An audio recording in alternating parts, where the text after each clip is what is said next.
Bismillahirrahmanirrahim. Assalamualaikum warahmatullahi wabarakatuh.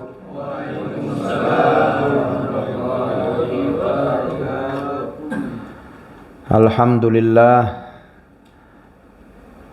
Innal hamdalillah nahmaduhu wa nasta'inuhu wa nastaghfiruhu wa natubu ilaih.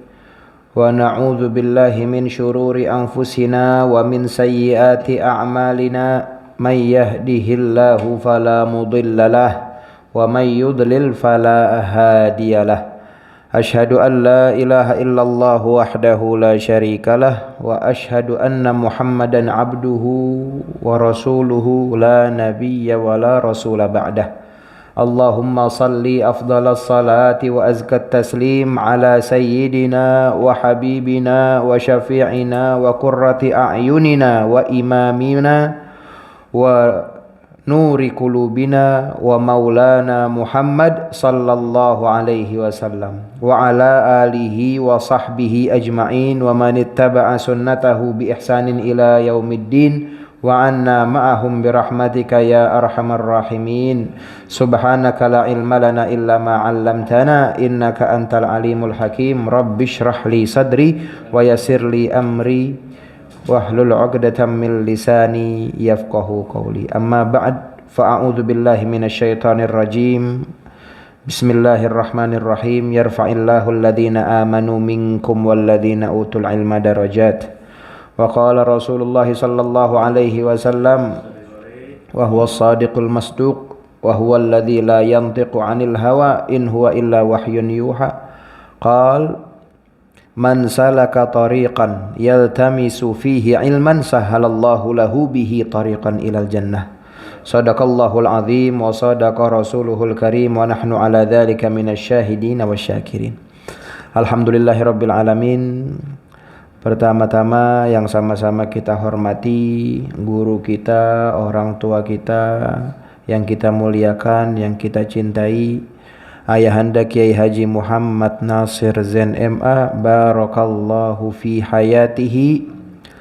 Amin Allahumma amin. Kita doakan selalu orang tua kita, guru kita, supaya senantiasa mendapatkan selalu inayah, riayah, nazrah dari Allah subhanahu wa ta'ala. Dimanapun beliau berada, beliau mendapatkan selalu penjagaan dari Allah subhanahu wa ta'ala, dijauhkan dari segala hal-hal yang makruh, yang tidak disukai, hal-hal malapetaka, mara bahaya, maupun dari orang-orang yang berniat untuk mencelakai. Amin Allahumma amin. Karena Rasulullah sallallahu alaihi wasallam bersabda sebagaimana yang diriwayatkan oleh Al-Imam Ahmad dalam musnadnya, Al-Imam Hakim dalam kitabnya Al-Mustadrak, dan juga Al-Imam At-Tirmidzi dalam sunannya, dari sahabat mulia bernama Ubadah bin Samit. Beliau berkata bahwasanya Rasulullah sallallahu alaihi wasallam bersabda, la yu'minu ahadukum hatta yujilla kabirahu wa yarhama saghirahu wa ya'rifa li'alimina haqqahu. Atau kama qala Rasulullah sallallahu alaihi wasallam. Atau laisa minna man lam yujil kabirahu wa yarham saghirahu wa lam ya'rif li'alimina haqqahu. Yang artinya kurang lebih, bukan bagian dari kami, atau sesungguhnya dia tidak berada pada ajaran kami, manakala dia itu tidak menghormati yang lebih tua daripada dirinya, dan juga tidak menyayangi orang yang lebih muda daripada dirinya, dan yang ketiga, orang yang tidak menghormati, yaitu orang-orang yang berilmu, tidak tahu apa hak orang-orang berilmu yang harus ditunaikan, apa-apa kewajiban yang harus ditunaikan olehnya kepada orang-orang, yaitu ahli ilmu atau ulama. Nah, kemudian dikatakan di dalam kitab Ma'alim fi Tariqi al-Ilm, ya, Apa saja hak-hak asas mendasar seorang guru, seorang alim, seorang ulama yang harus kita penuhi? Yang utamanya adalah selalu kita doakan. Selalu kita doakan. Ya.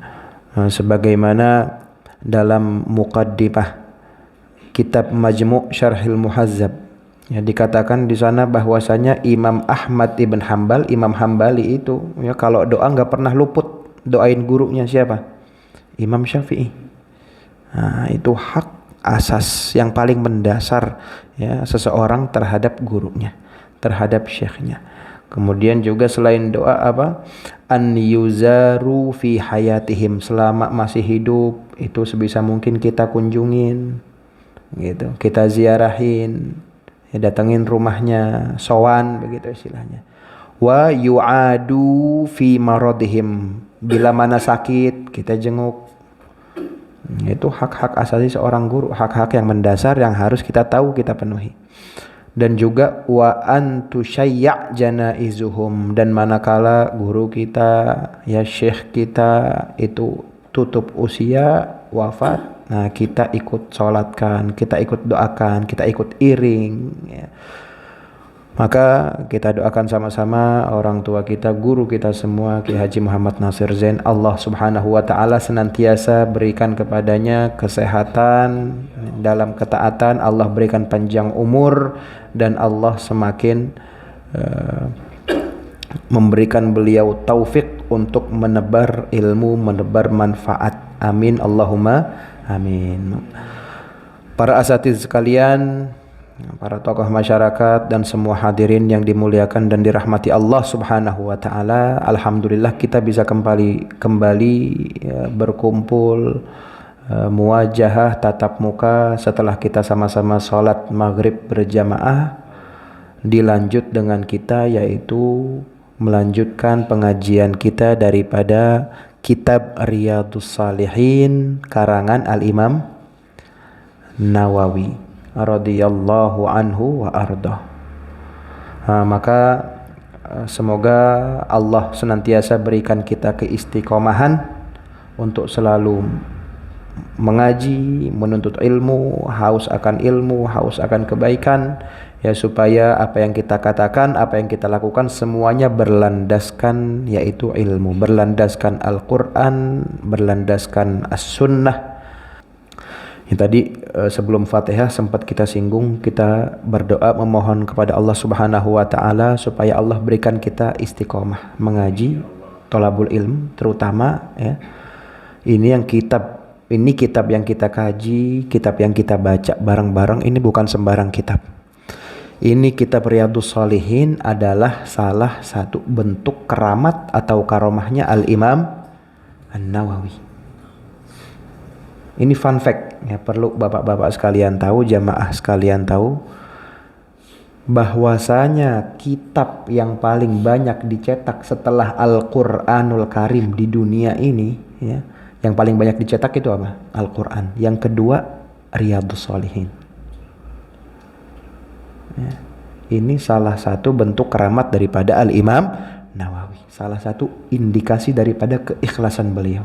Kitabnya dipakai di mana-mana, diterima semua kalangan, diterima, yaitu banyak orang dengan mereka berbeda-beda latar belakang, berbeda-beda manhaj, berbeda-beda mazhab. Tetap Riyadhus Shalihin itu dipakai, dipelajari, diajarkan. Makanya dikatakan kitab Riyadhus Shalihin itu tawfal bilad, ya. Dimanapun belahan dunia manapun ada Riyadhus Shalihin, dipakai itu, diajarkan. Nah, itu sampai-sampai ada salah satu ulama namanya Imam Tajuddin As-Subki. Imam Tajuddin As-Subki, beliau ini takjub luar biasa, ya. Mahabbah luar biasa, hormat luar biasa sama siapa? Imam Nawawi. Umurnya itu masih relatif muda, ya, beliau wafat itu 40-an umurnya, usianya. Tapi karena Allah berikan keberkahan usia, Allah berikan keberkahan waktu, itu kitab yang dikarang banyak dan semuanya itu tersebar di masyarakat luas, ya. Dari zaman beliau hidup sampai sekarang ini kitabnya di mana-mana, dipelajari, dibaca. Kak Imam Tajuddin As-Subki ini berkeinginan untuk ziarah kemana? Ke Suriah, ke Damaskus. Dulu Pak, di Suriah, di Damaskus itu ada madrasah hadis. Madrasah hadis. Guru besarnya di sana siapa? Al-Imam An-Nawawi. Nah, ketika Imam Tajuddin As-Subki ini sampai ke Suriah, masuk ke Damaskus, ternyata tersiar kabar bahwasanya Al-Imam An-Nawawi sudah wafat duluan. Kemudian beliau dengan sedih berdendang syair, wa fi daril hadisi latifu makna ala bustin laha asbu wa awi la'alli amsahu bihurri wajhi makanan massahu qadamun Nawawi. Yang kurang lebih artinya adalah, aku akan tetap berkunjung ke Darul Hadis untuk apa? Akan aku tempelkan wajahku ini di tempat biasa Imam Nawawi itu berdiri atau duduk. Karena apa? Namanya ngalap berkah. Kalau kita bilang namanya ngalap berkah. Nggak sempat nih ketemu Imam Nawawi, tetap dia bersikeras Imam Tajuddin As-Subki ini untuk mengunjungi Darul Hadis untuk sekedar ngalap berkah, ambil berkah daripada Imam Nawawi.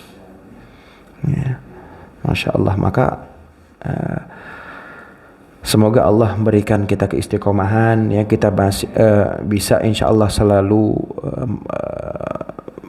manakala sempat kita duduk, kita hadiri majelis-majelis seperti ini, syukur-syukur kita bisa ikut terus sampai khatam. Amin Allahumma amin. Supaya dapat kita keberkahannya daripada Rasulullah sallallahu alaihi wasallam dan juga berkah daripada Al-Imam Nawawi radhiyallahu anhu arda. Baiklah, kita masuk kepada hadis kita pada malam hari ini, yaitu hadis nomor 284 yang matannya redaksinya dalam bahasa Arab kami bacakan, wa an Abi Ali Talq bin Ali radhiyallahu anna Rasulullah sallallahu alaihi wasallam qala idza da'a ar-rajulu zawjatahu li hajatihi falta'tihi wa in kanat 'ala tan-nur. Rawahu at-Tirmidzi wan Nasa'i wa qala at-Tirmidzi haditsun hasanun sahih. Kami ulangi lagi. Qala al-muallifu rahimahullahu ta'ala wa qaddasa sirrahu wa nafa'ana bihi wa ulumihi an Abi Aliin Talq bin Ali radhiyallahu anna Rasulullah sallallahu alaihi wasallam qala idza da'a ar-rajulu zawjatahu li hajatihi falta'tihi wa in kanat 'ala tan-nur. Rawahu at-Tirmidzi wan Nasa'i wa qala at-Tirmidzi haditsun hasanun sahih. Hadis ini diriwayatkan oleh sahabat mulia yang bernama Talq ibn Ali. Talq ibn Ali. Talq ibn Ali ini merupakan salah satu sahabat, tapi beliau ini tidak punya banyak riwayat hadis. Jadi diklasifikasikan menjadi dua dalam periwayatan hadis sahabat itu. Ada yaitu muksirun. Apa muksirun? Sahabat yang memang periwayatan hadisnya itu banyak, namanya muksirun. Yang kedua muqillun. Apa muqillun? Yang memang riwayat hadisnya dari Rasulullah sallallahu alaihi wasallam itu sedikit. Sedikit. Di antara al-muqillun yang riwayat hadisnya sedikit adalah yaitu sahabat yang bernama Talq ibn Ali radhiyallahu an. Nah, ini Talq ibn Ali bukan anaknya Ali bin Abi Thalib, jangan disalahpahami. Nah, yang bernama Ali itu bukan hanya Ali bin Abi Thalib. Sebagaimana kita sekarang, misalkan ada yang namanya Abdurrahman, bukan satu aja itu Abdurrahman, ada Abdurrahman lain. Sama juga zaman sahabat begitu. Ada sahabat yang terkenal Utsman bin Affan, ada nggak Utsman yang lain? Banyak. Ada Utsman bin Maz'un, ada Utsman bin Hanif, ada Utsman bin Talha. Sama juga yaitu Ali nama Ali. Beliau meriwayatkan dari Rasulullah sallallahu alaihi wasallam bahwasanya Rasulullah bersabda, "Idza da'a ar-rajulu zaujatahu lihajatihi falta'tihi." Manakala seseorang laki-laki, ya laki-laki di sini suami maksudnya, memanggil atau mengajak pasangannya atau istrinya, yaitu untuk memenuhi hajatnya, memenuhi dia itu punya hajat, maka hendaknya istrinya itu mendatanginya. Istrinya itu taat, istrinya itu patuh. Wa in kanat 'alat tanur, sekalipun istrinya itu di tengah-tengah bekerja di dapur.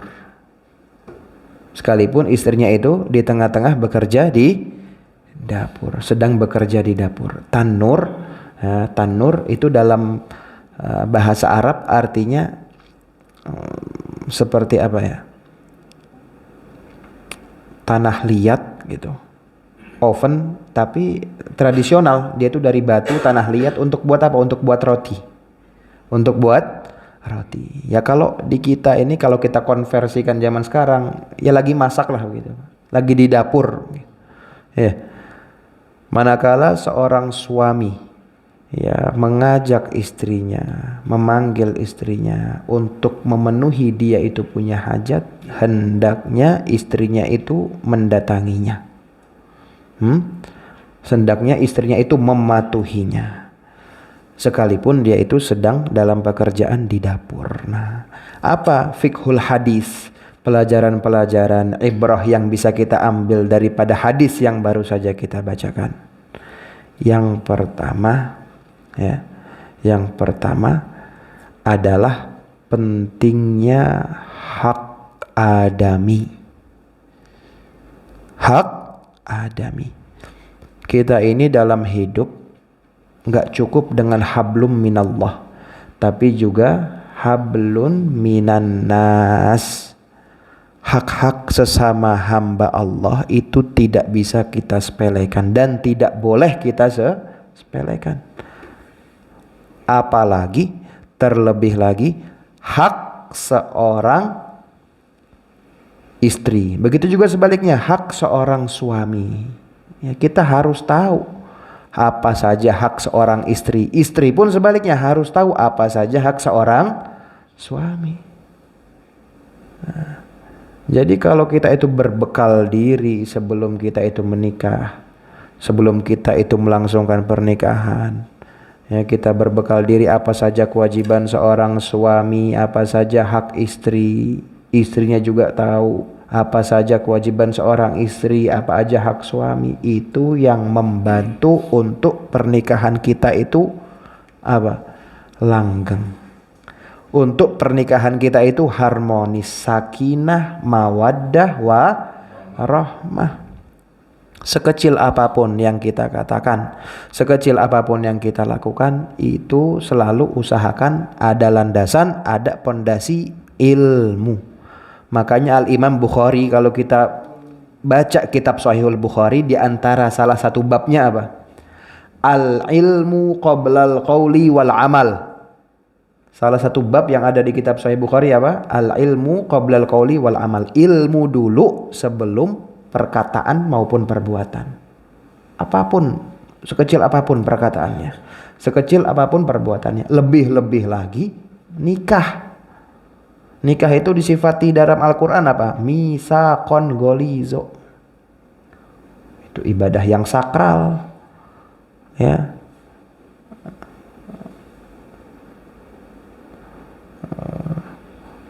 Ibadah yang sakral, perjanjian yang sakral, akad yang sakral, komitmen yang sakral, itu digambarkan oleh Al-Quran seperti itu pernikahan itu. Maka harus berbekal yang namanya ilmu. Begitu. Ya. Jadi yang namanya muamalah sesama manusia, hak sesama manusia, hakul adami itu tidak boleh kita sepelekan. Ya. Contohnya seorang istri. Seorang istri, ya, itu Rasulullah Shallallahu Alaihi Wasallam memberikan bisyarah orang, ya, perempuan mau masuk surga. Ini kuncinya 4. Apa aja? Idza sholat fardoha, sholat fardu dia jaga. Somat syahroha, puasa wajibnya puasa Ramadan itu dia kerjain. Kemudian sonat farjaha, dijaga dia punya kehormatan. Yang keempat, ata'at ba'alaha, taat, patuh, baik sama suaminya, hormat sama suaminya. Itu kunci perempuan untuk masuk surga. Coba apa aja tadi? Salat fardoha, berkaitan hak Allah. Somat syahroha, puasa Ramadan, berkaitan dengan hak Allah. Sonat farjaha, ya, berkaitan dengan kehormatan. Wa ta'at ba'laha, berkaitan dengan hak suami. Jadi kita ibadah baik hablum minallahnya, hubungan sama Allah itu nggak cukup untuk kita masuk surga, nggak cukup. Harus hablum minallah juga hablum minan nas. Di hadis lain dikatakan, ya, untuk masuk surga afsyus salam, tebarkan salam. Wa at'imut ta'am, berikan makan orang yang lapar, yang kekurangan. Wasilul arham, sambung tali silaturahim. Wasallu bil laili wan nasu niyam, salat malam di saat orang-orang terlelap tidur. Coba dari 4 ini, ya, yang berkaitan dengan hak Allah berapa? 1. Wasallu bil laili wan nasu niyam, salat malam. Sisanya silaturahim sesama kita. Ya kan? Tebar salam sesama kita. Kasih orang makan, muamalah sesama kita. Begitu. Ya. Jadi tidak bisa dan tidak boleh kita sepelekan. Terlebih lagi hak istri maupun hak suami. Nah, dalam hadis ini adalah yang berkaitan dengan hak seorang suami. Hak seorang suami. Apa hak terbesarnya seorang suami? Yaitu manakala dia ingin menyelesaikan hajatnya, dia punya hajat. Apa sih maksudnya hajat itu? Di sini itu hajat kiasan, ya, atau dalam ilmu linguistik bahasa Arab disebut kinayah. Ini pelajaran yang kedua nih. Bagaimana Rasulullah Shallallahu Alaihi Wasallam itu dalam berucap, dalam berbicara, dalam bertutur kata itu betul-betul, Pak, dipilah-pilih itu kalimat, ya, disortir, difilter, mana yang kiranya nggak pas, yang nggak pantas, yang agak intim, gitu ya, atau bahasa Jawanya biasanya nyebutnya saru, gitu. Itu Rasulullah Shallallahu Alaihi Wasallam menggunakan kiasan, menggunakan kinayah.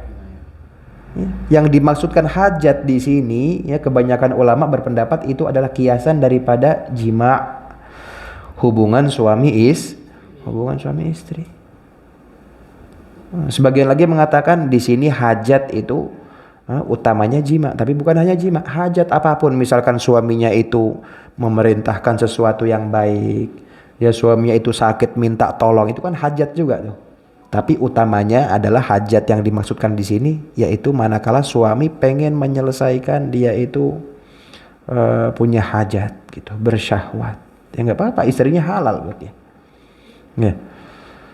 Makanya kalau kita baca kitab yang berkaitan dengan akhlak Rasulullah Sallallahu Alaihi Wasallam, budi pekerti Rasulullah Sallallahu Alaihi Wasallam, di antaranya kitab yang namanya, yang judulnya Wasailul Usul ila Syamailir Rasul, ya, untuk kita mengenal Rasulullah.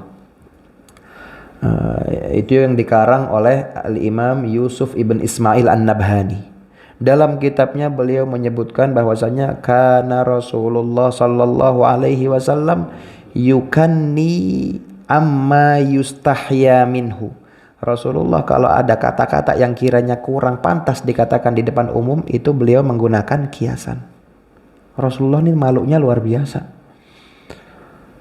Ya, pemalu luar biasa. Sampai-sampai sahabatnya itu ada yang gojlokin gitu, ada yang guyonin. Rasulullah ini pemalunya, ngalahin perawan. Betul. Ya. Makanya dalam Quran itu ya sahabat-sahabat Nabi itu ditegur kalau namu sowan ke Rasulullah Shallallahu Alaihi Wasallam jangan kelamaan. Jangan kelamaan. Kenapa? Kasihan Rasulullah Shallallahu Alaihi Wasallam capek, banyak tugas, ya. Terus Rasulullah juga nggak bakal ngusir karena apa? Malunya beliau. Dijabanin itu tamu, ya. Makanya ditegur sama Allah, inisiatif. Ya. Jangan nunggu Rasulullah itu ngusir, dan Rasulullah nggak bakal ngusir karena apa? Sifat malunya yang luar biasa. Ini sama dalam hadis ini Rasulullah menggunakan kiasan itu karena sifat malunya beliau. Sifat malunya beliau.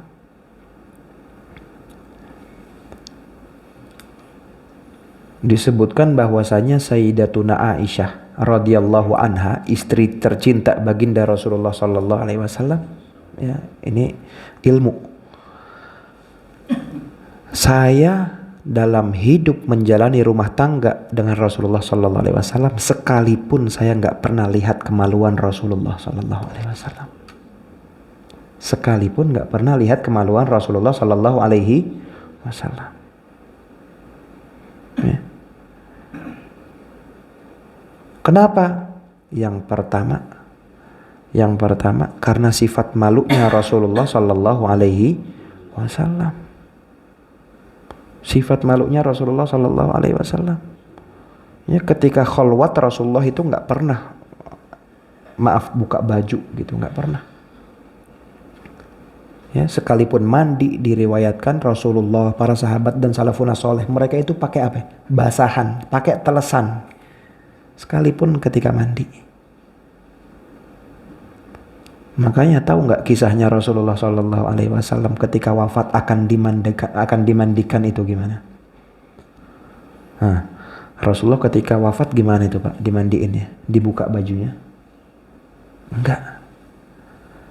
Enggak dibuka bajunya. Ketika akan dibuka bajunya oleh para sahabat, ya, sebagaimana jenazah-jenazah lain diperlakukan gitu ketika dimandikan, itu mereka seketika dipingsankan masal oleh Allah Subhanahu wa taala. Setengah pingsan begitu. Ketika mereka setengah pingsan, nada munadin, terdengar suara gaib yang mengatakan, jangan lepas pakaian Rasulullah sallallahu alaihi wasallam. Anirsilu fi thawbih, mandiin dalam beliau itu posisinya masih pakai pakaian, udah dielap-elap gitu. Ya. Itu Sayyidatuna Aisyah nggak pernah melihat kemaluan Rasulullah sallallahu alaihi wasallam. Nah, pertanyaannya, wajar nggak kalau seorang istri, seorang pasangan itu melihat kemaluan suami, melihat kemaluan pasangan gitu ya, aurat pasangan? Wajar. Tapi pertama karena sifat malunya Rasulullah, dan yang kedua juga karena wibawa Rasulullah Sallallahu Alaihi Wasallam. Ya, sampai-sampai istrinya pun segan, istrinya pun sungkan. Sekarang kalau ditanya mana ganteng, Rasulullah apa Nabi Yusuf? Mana ganteng? Rasulullah sallallahu alaihi wasallam, ajmalul khalqi khalqan wa khuluqan, sebaik-baik, setampan-tampan, seindah-indah makhluk akhlak maupun paras Rasulullah sallallahu alaihi wasallam. Tapi pernah nggak kita dengar cerita perempuan yang ngeliatin Rasulullah sambil megang pisau ngupas buah sampai kepotong tangannya, sampai berdarah tangannya nggak kerasa karena terpana akan indahnya Rasulullah? Ada nggak cerita begitu? Nggak ada. Tapi ketika kita dengar kisah Nabi Yusuf yang masyhur, bagaimana beliau itu digoda oleh istri penguasa Mesir, ya kan? Dipaksa, ditarik bajunya. Nah, karena Rasulullah Shallallahu Alaihi Wasallam selain diberikan al-jamal, keindahan, ketampanan, juga dibungkus oleh Allah dengan apa? Karisma. Karisma. Oke, kata Sayyidina Ali bin Abi Thalib, orang nggak kenal Rasul baru ngelihat, idza ra'ahu badiha habah, segen banget gitu. Haibahnya luar biasa, karismanya luar biasa. Tapi kalau udah mulai duduk nyampur, ngaji bareng, kenal, idza khalatahu ahabbah, mulai di situ dia jatuh cinta luar biasa. Bahkan nyawanya pun dikorbankan untuk Rasulullah sallallahu alaihi wasallam. Ini kita lagi bulan Maulid nih. Ya. Ini kita jadikan momentum untuk kita semakin kenal dengan Rasulullah sallallahu alaihi wasallam. Kita makin kenal, insyaallah kita makin cinta dengan Rasulullah sallallahu alaihi wasallam. Di sini ada adab Rasulullah, yaitu apa? Haya, malu. Ya, ketika menggunakan kiasan ya atau kinayah dalam menyebutkan hal-hal yang kiranya kurang pantas. Wa in kanat 'alat tanur, dia mestinya datang ya memenuhi hajat suaminya sekalipun dia sedang bekerja di dapur. Nah, ini maknanya bisa luas nih, nggak hanya letterlek gitu. Kalau letterlek ya maknanya ya tadi ketika dia itu sedang bekerja di dapur. Sedang bekerja di dapur. Bikin roti, itu panas luar biasa, pasti keringetan, maaf baunya mungkin kurang enak gitu Pak. Nah, tapi kalau suami udah manggil, suami udah ngajak, mestinya dia menuhi. Nah, bisa kita maknai kalau di dapur aja ya, yang dia itu sangat mungkin keringetan, bau badannya kurang enak gitu. Apalagi ketika dia itu sedang disibukkan dengan hal yang lain yang lebih ringan daripada dia kerja di dapur. Gitu kan? Ketika di dapur aja lagi keringetan ya, baunya lagi kurang enak, dipanggil nyaut, datang. Gimana ya pekerjaan selain pekerjaan dapur yang lebih ringan? Ya. Nah itu gimana Ustaz? Kalau seumpama dia kan lagi bikin roti, kemudian ditinggal itu untuk nyelesain suaminya punya hajat, akhirnya rotinya gosong lah, atau misalkan apinya itu membahayakan gitu kan, membakar dan lain-lain. Nah itulah pentingnya kita membaca syarah para ulama dalam menjelaskan hadis. Ya. Ini kalau kita baca hadis itu, kalau kita baca tekstual, ya letterlek, ya kita nggak baca syarah para ulama, penjelasan para ulama, kita banyak salah pahamnya Pak. Kita banyak salah paham. Nah, dikatakan oleh para ulama ini itu merupakan apa? Penekanan, merupakan penekanan ya, lil mubalaghah, artinya sekalipun ya kamu itu lagi masak, kamu itu lagi di dapur, harus penuhi panggilan suamimu dikala dia punya hajat yang harus diselesaikan. Dan juga berarti sekalipun roti gosong ya, dapur itu kebakar, itu lebih mudah, lebih murah daripada suamimu itu mencari alternatif lain. Paham maksudnya ya? Jatuh ke hal-hal yang haram, jatuh kepada hal-hal yang zina ya. Makanya dalam Al-Quran itu apa firman Allah Subhanahu wa ta'ala? Bukan janganlah kalian berzina, tapi wala taqrabuz zina, jangan dekati zina. Apapun hal-hal yang dia itu bisa menjadi wasilah, bisa menjadi sarana untuk orang itu jatuh ke lubang zina, sebisa mungkin kita tutup. Sebisa mungkin kita tutup. Nah, istrinya juga mestinya begitu. Bantu suaminya itu untuk nutup pintu-pintu tersebut. Ya. Untuk nutup pintu-pintu tersebut. Hal-hal yang menghantarkan kepada zina. Ini istrinya diajak sama suaminya, nolak, alasannya ini. Besok diajak lagi, nolak, alasannya itu. Padahal di pembahasan hadis sebelumnya itu dikatakan ketika suami mengajak istri ila firashihi, ke ranjang untuk menyelesaikan hajat, kemudian dia menolak dan suaminya itu ghadban, murka, marah, fa alaiha al-la'nah, maka dia itu dilaknat hatta tusbih, sampai datang pagi hari, sampai suaminya tuh baik lagi, ridho lagi. Sesuatu kalau udah diancam laknat itu berarti minal kabair, bagian dari dosa besar. Bagian dari dosa besar. Tapi di sini ada qaidnya. Ya, apa tadi? Wa huwa ghadban, kalau suaminya itu marah, murka. Tapi kalau istrinya misalkan diajak alasannya capek, Pak, mohon maaf, Pak. Habis acara ini, ya, atau habis ada kegiatan ini, dan suaminya itu legowo, ya, ikhlas, redha, nggak jadi masalah. Jadi itu harus betul-betul apa, al-alaqah al-mutabadilah, saling, suami istri itu saling, ya, saling nauin gitu, saling ngertiin, saling fahamin. Jangan mentang-mentang kita suami, dia udah lagi capek, nggak berdaya, kita ancam-ancam dengan laknat loh, kita ancam-ancam dengan neraka loh, kita ancam-ancam dengan apa, murka Allah. Ya. Rasulullah Shallallahu Alaihi Wasallam itu orang paling dekat sama Allah, ring satu kalau boleh dibilang, ya kan? Ketika Mi'raj, ya, sampai Sidratul Muntaha, udah malaikat Jibril nggak bisa lagi naik itu. Ya, Rasulullah sendiri nggak didampingin,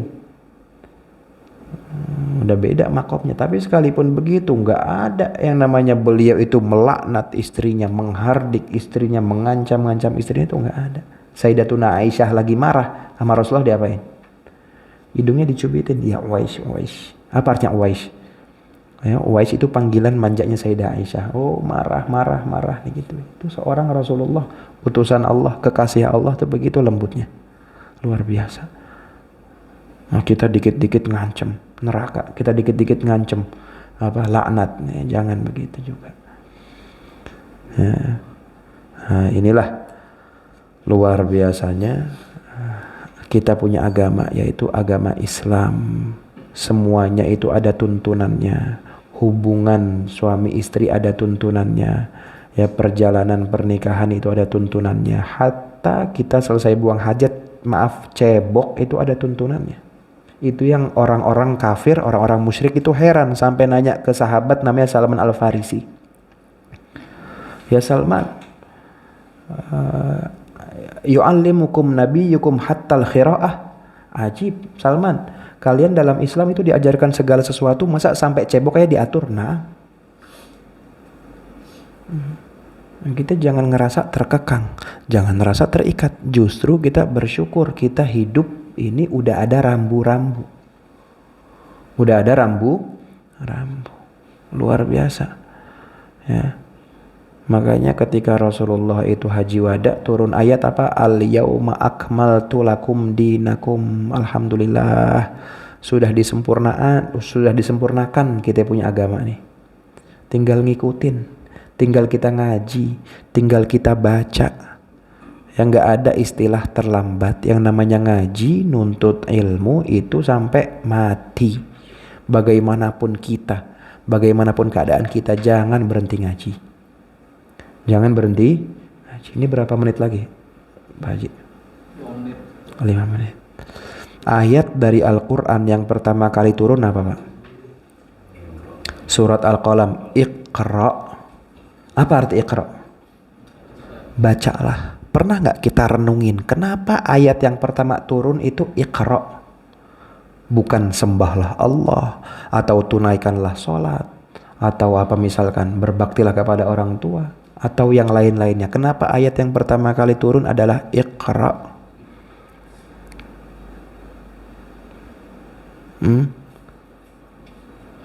Kenapa tuh?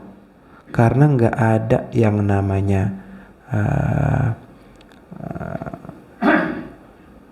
hadarah. Apa hadarah bahasa Indonesianya? Artinya, ya, sederhananya, untuk kita kenal Allah, untuk kita itu kenal Rasulullah Sallallahu Alaihi Wasallam, untuk kita bisa benar-benar ibadah, untuk kita benar-benar paham muamalah sama Allah, ya, sebagai Khalik, paham kita bagaimana muamalah sesama makhluk, yaitu memang harus kita dengan literasi, harus kita dengan baca, harus kita dengan ngaji. Makanya yang turun pertama apa? Iqra. Orang musyrikin, kaum kafir kala itu disebutnya apa? Jahiliyah. Apa artinya jahiliyah? Bodoh. Orang bodoh. Ya, betul-betul orang pedalaman, orang Baduy. Ya, mereka dikasih anak, dikubur. Ka'bah begitu mulianya, mereka kelilingi dengan keadaan telanjang. Itu bodoh. Karena mereka nih, ya, disangka itu semua adalah hal-hal yang mendekatkan kepada Allah. Padahal enggak sama sekali.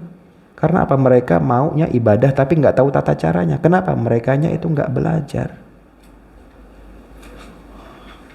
Enggak belajar.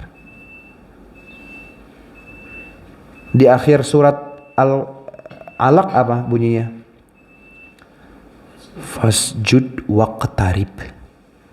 Sujudlah dan mendekatkan dirilah kepada Allah Subhanahu wa taala. Ini kata ulama ada sir di sini. Awalnya Iqra, akhirnya fasjud waqtarib, untuk kita itu betul-betul bisa taat, mau ibadah, mau sujud, dan betul-betul kita bisa mendekatkan diri kepada Allah Subhanahu wa taala, harus dengan awal ayat tadi apa? Iqra. Baca, ngaji, belajar. Alhamdulillah kita ini sekarang Allah kasih kemudahan apa? HP. Dulu istilah populer al-ilmu yu'ta wala ya'ti. Ilmu itu didatangin, bukan ilmu yang datang. Tapi di zaman kita sekarang, di era kita sekarang, ilmu itu datang ke kita. Kita duduk bentar aja sembari ngopi, buka YouTube kajian, nah dapat ilmu. Ya kan? Kita sambil misalkan rebahan gitu ya, karena capek, letih, mau ikut kajian tapi nggak bisa, buka live-nya, dapat tuh kita ilmu di situ. Bersyukur, ini kemudahan-kemudahan dari Allah Subhanahu wa taala. Wujud syukur kita ya dengan kita manfaatkan sebaik-baiknya, sebijak-bijaknya. Nah, ini hadis kita pada malam hari ini ya. Semoga apa-apa yang disampaikan ya, bisa kita amalkan ya, dan juga bisa kita ajarkan ya, bisa kita terapkan, dan yang terpenting adalah semoga seberapapun yang kita dapat bermanfaat untuk kita semua di dunia dan di akhirat. Amin Allahumma amin. Hadani Allah wa iyyakum ila thariqil aqwam. Sebelum kita tutup pengajian kita pada malam hari ini, di waktu yang mulia ini ya, di tempat yang mulia ini, kita sama-sama mengangkat tangan memohonkan kepada Allah Subhanahu wa taala kebaikan untuk kita semua, untuk kita, keluarga kita, kerabat kita, ya, orang tua kita, anak-anak kita, dan seluruh muslimin wal muslimat wal mu'minin wal mu'minat min ummati Muhammad sallallahu alaihi wasallam. Al-Fatihah. A'udzu billahi minasyaitonir rajim. Bismillahirrahmanirrahim. Alhamdulillahi rabbil alamin. Arrahmanir rahim. Maliki yaumiddin. Iyyaka na'budu wa iyyaka nasta'in. Ihdinas siratal mustaqim. Siratal ladzina an'amta 'alaihim ghairil maghdubi 'alaihim waladdallin. Amin. Rabbana ighfir lana wa liwalidina walil mu'minina. Amin. A'udzu billahi minasyaitonir rajim. Bismillahirrahmanirrahim. Allahumma lakal hamdu syukra wa lakal mannu fadla wa anta rabbuna haqqan wa nahnu 'abiduka riqqa wa anta lam tazal lidzalika ahla. Allahumma salli ala sayyidina Muhammadinil fatih lima ughliq wal khatim lima sabaq nasiril haqqi bil haqq wal hadi ila siratikal mustaqim wa ala alihi haqqa qadrihi wa miqdarihil azim. Allahumma inna nas'aluka ya Allah bikulli ismin huwa laka sammaita bihi nafsak aw 'allamtahu ahadan min khalqik aw anzaltahu fi kitabik aw ista'sarta bihi fi ilmil ghaibi indak an taghfir lana dhunubana wa dhunuba walidina warhamhum kama rabbawna shighara waghfir li jami'il muslimin wal muslimat wal mu'minin wal mu'minat al ahya'i minhum wal amwat. Allahumma ighfir ummata sayyidina Muhammad. Allahumma arham ummata sayyidina Muhammad. Allahumma aslih ummata sayyidina Muhammad. Allahumma farrij an ummati sayyidina Muhammad. Allahumma jbur ummata sayyidina Muhammad. Allahumma arzuqna kamala mutaba'atihi zahiratan wa batinah وشفع فينا رسولنا ونبينا محمد صلى الله عليه وسلم واحشرنا تحت لوائه يا الله يا رب العالمين وارزقنا رؤيته يقظة ومناما برحمتك وفضلك وكرمك يا أكرم الأكرمين ويا أرحم الراحمين ربنا هب لنا من أزواجنا وذريتنا قرة أعين واجعلنا للمتقين إماما ربنا هب لنا من الصالحين ربنا هب لنا من الصالحين ربنا هب لنا من الصالحين اللهم ألف بين قلوبنا وأصلح ذات بيننا اللهم إنا نسألك من خير ما سألك منه عبدك ونبيك محمد صلى الله عليه وسلم وعبادك الصالحون ونعوذ بك من شر ما استعاذك منه عبدك ونبيك محمد صلى الله عليه وسلم وعبادك الصالحون ربنا آتنا في الدنيا حسنة وفي الآخرة حسنة وقنا عذاب النار اللهم زد ما أطراف الإسلام بركة ونفعا وصلاحا وتأييدا وتوفيقا وطلابا وأنصارا واجعل معهدنا صالحا مصلحا نافعا موفقا اللهم أكثر وبارك طلاب وطالبات معهدنا يا الله اللهم اجعله منارة علم يحبه ويقصده القاصي والداني واجعله صرحا شامخا يخدم الإسلام والمسلمين برحمتك وفضلك وكرمك يا أكرم الأكرمين ويا أرحم الراحمين وصل اللهم على سيدنا محمد وعلى آله وصحبه أجمعين وآخر دعوانا أن الحمد لله رب العالمين آمين آمين اللهم آمين والسلام عليكم ورحمة الله وبركاته.